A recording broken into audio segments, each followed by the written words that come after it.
siin on nüüd niimoodi, et oled keset metsa ja vaatad järsku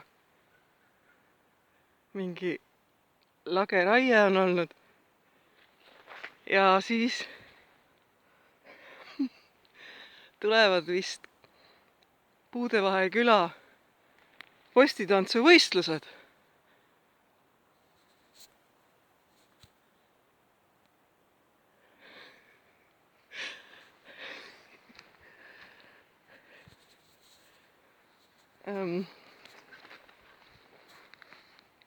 Post on veel poleerimata.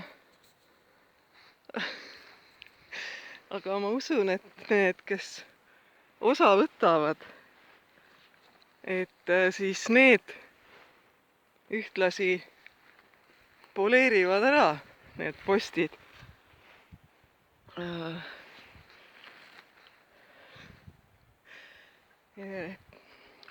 Postid on naturaalsest kuusest.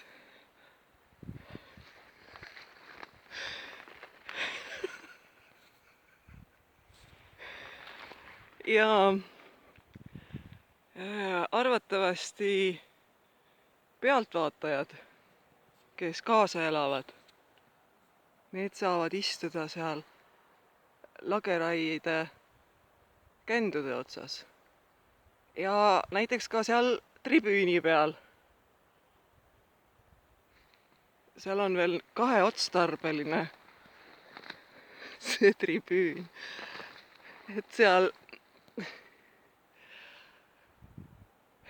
kraavist on välja kaevatud see materjal, on ju. Ja siin on näha, et see oli kaasas eile ka üks väike ehitaja veel väiksemale ehitajale lisaks.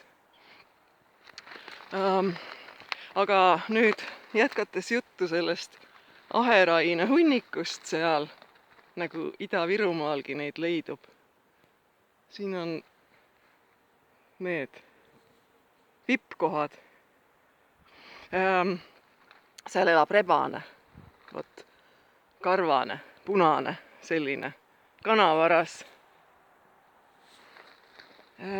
Aga ega ma ei tea, võib-olla on niimoodi ka, et üldse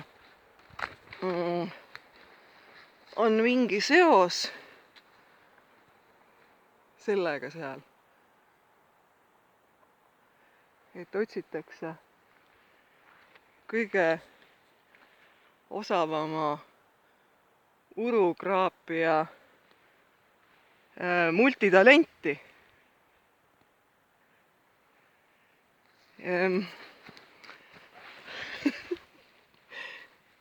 Esimesed postid on kõige tugevamad. Need on siis sellistele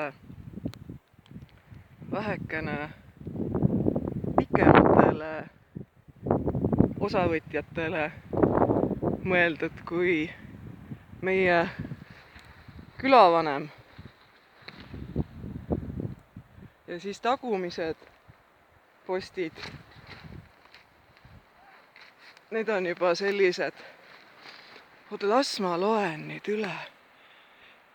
1, 2, 3, 4, 5, 6, 7, 8, 9, 10, 11.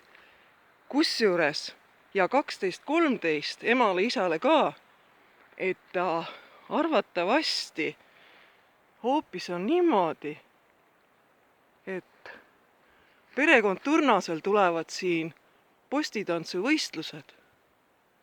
Sellepärast, et poste on kakras täpselt 13.